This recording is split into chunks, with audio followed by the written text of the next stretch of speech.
हमारे मुख्य अतिथि माननीय न्यायमूर्ति श्री SP केसरवानी साहब हम लोगों के बीच आधार कर उत्तर प्रदेश कर अधिवक्ता संगठन के अधिवेशन का उद्घाटन करके हमारा जो मनोबल बढ़ाया है उसके लिए हम आपके विशेष रूप से सर आभारी हैं। प्रांतीय अध्यक्ष श्री प्रेम सुंदर उपाध्याय जी, प्रांतीय महामंत्री श्री विश्वनाथ मिश्रा जी, कोषाध्यक्ष श्री मुकेश कुमार शर्मा जी, अधिवेशन के चेयरमैन, विभिन्न प्रांतों से समितियों के अध्यक्ष एवं सदस्यगण तथा विभिन्न जनपदों से पधारे प्रिय अधिवक्ता।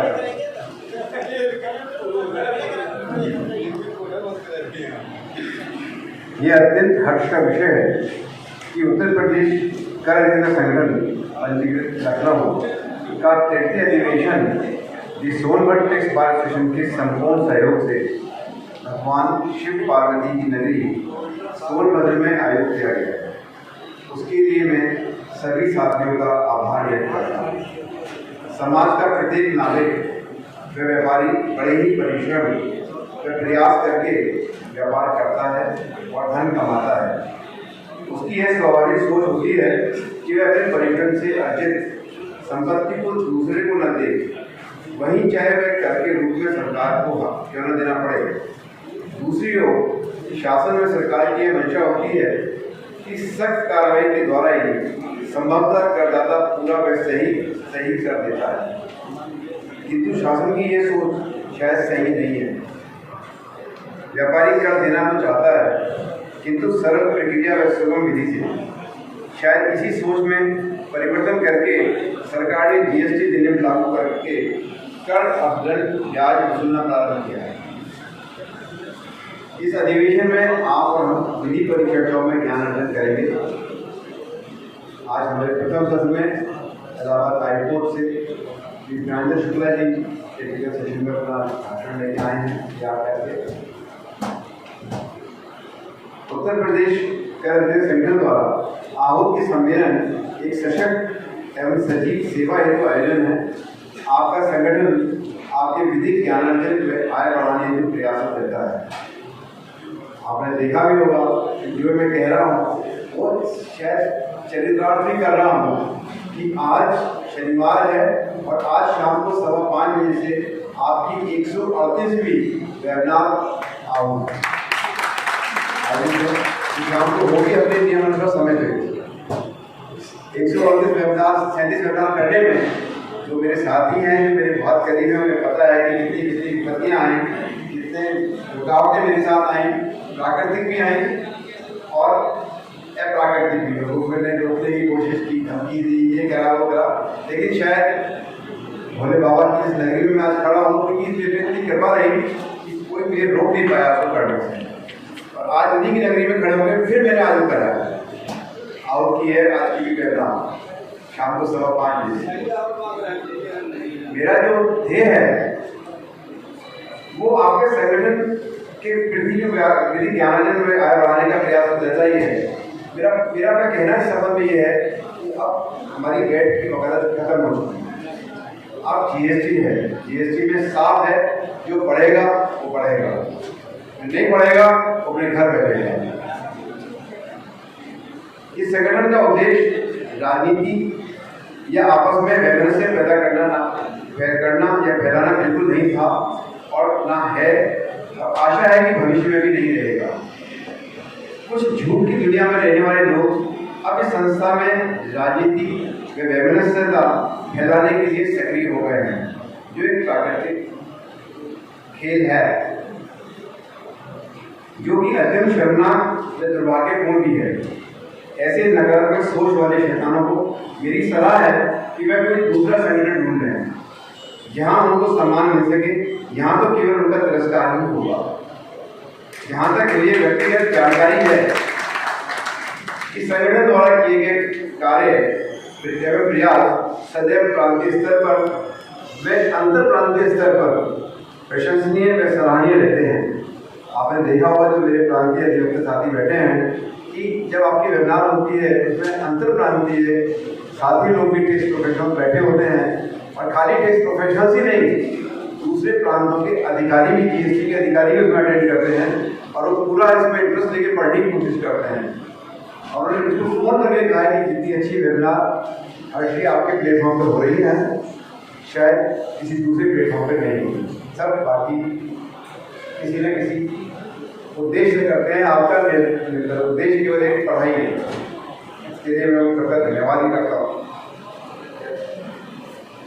मुझे आशा है कि यह सम्मेलन सामान्य जनमानस को एक नई दिशा, सोच व ऊर्जा प्रदान करेगा। न्याय प्रक्रिया को गतिशील बनाने तथा याचियों को शीघ्र न्याय दिलाने में अधिवक्ता समुदाय महत्वपूर्ण भूमिका है। कर अधिवक्ता संगठन से जुड़े अधिवक्ता राजस्व संग्रह तथा विभिन्न देयों के अर्जन में विशेष योगदान दे रहे हैं। राज्य सरकार ने अधिवक्ता समुदाय के बेहतर अवस्थापना, सुविधाओं और कार्यों में सुविधा के लिए तहसील स्तर तक चैम्बर एवं पुस्तकालयों के स्थापित करने की पहल की है। सरकार ने अधिवक्ताओं के कल्याण के लिए अनेक ऐतिहासिक फैसले लिए हैं, लेकिन दुर्भाग्य से और दुख के साथ मुझे कहना पड़ रहा है, अभी तक किसी भी सरकार के कार्यकाल में हम कर अधिवक्ताओं के, आपके हितों के लिए, आपके कल्याण पर कोई ध्यान नहीं दिया गया।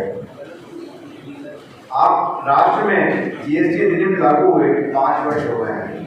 बहुत बार विभिन्न स्तरों पर माननीय सांसदों, मंत्रियों, केंद्रीय वित्त मंत्रालय, प्रधानमंत्री कार्यालय, जीएसटी काउंसिल को अधिवक्ताओं को वेट अधिनियम की भांति जीएसटी में अधिकार दिए जाने के लिए लिखा गया है, वह प्रार्थना की गई है, लेकिन आज तक किसी ने इस ओर ध्यान नहीं दिया। अधिवक्ता समुदाय बुद्धिजीवी है। देश प्रदेश की आर्थिक समृद्धता एवं विकास कार्य को गति देने से लेकर राजस्व संग्रह में महत्वपूर्ण योगदान करता है। इस सबके पश्चात उसका भविष्य स्थिर है। जीएसटी अधिनियम में व्यापारी के लिए अधिवक्ताओं के अतिरिक्त सभी को किसी भी सक्षम अधिकारी, न्यायिक अधिकारी, किसी भी अर्ध न्यायिक अधिकारी के समक्ष उपस्थित होने का अधिकार दिया गया है, जो माननीय सुप्रीम कोर्ट द्वारा दिए गए लैंड ऑफ लॉ के विरुद्ध है।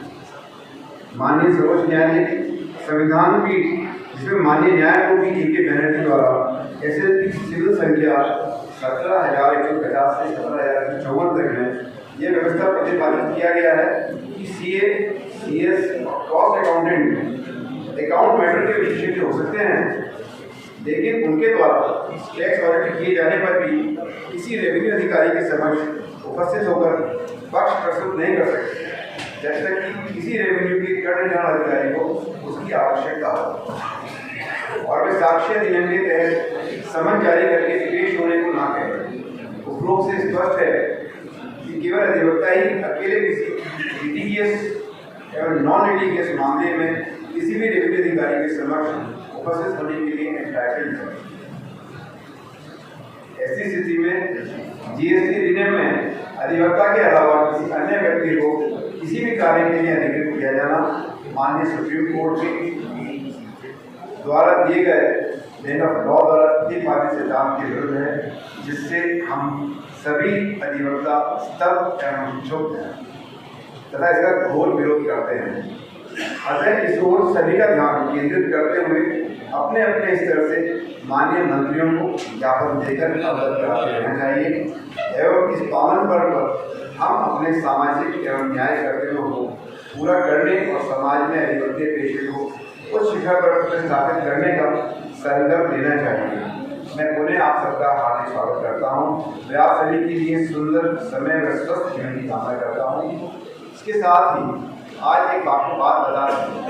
सन 2000 में इसी सोनभद्र की नगरी में आज से पहले 2000 में यहाँ पे कॉन्फ्रेंस हुई। तब आज हमारे जो न्यायमूर्ति बैठे हैं, आपके पिताश्री श्री ओमप्रकाश गुप्ता जी ने अध्यक्ष पद के लिए चुनाव किया।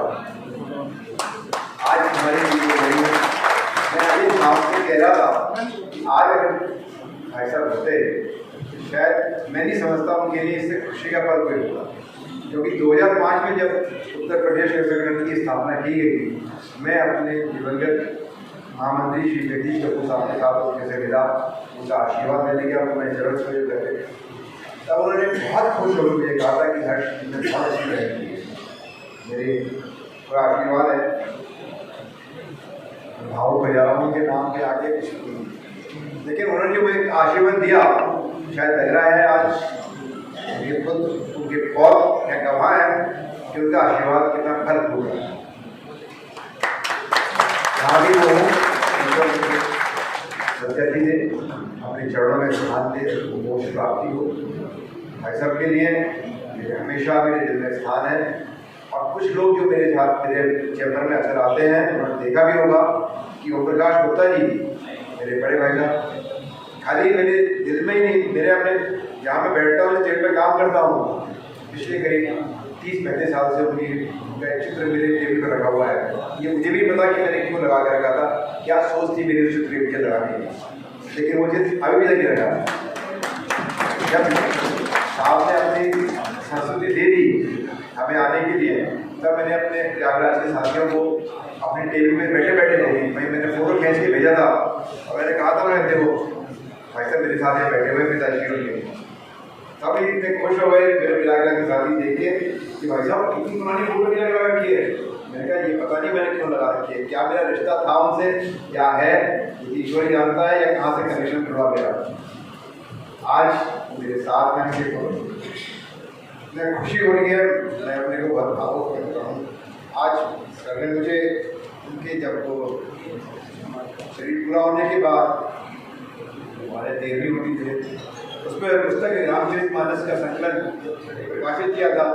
तो सर ने आज हमें उत्तर प्रदेश संगठन के लिए पूरी पुस्तक याद की है। जिन साथियों को इसमें से कलेक्शन का शौक हो, पढ़ने का शौक हो, वो मुझसे इसमें से लेकर इसका कॉपी कर सकते हैं। आपके लिए ये पुस्तक हमेशा अवेलेबल मिलेगी, हमेशा उपलब्ध रहेगी। जब भी मैं किसी मीटिंग में आऊँगा, आपको हमेशा पुस्तक मेरे साथ मिलेगी। इन्हीं शब्दों के साथ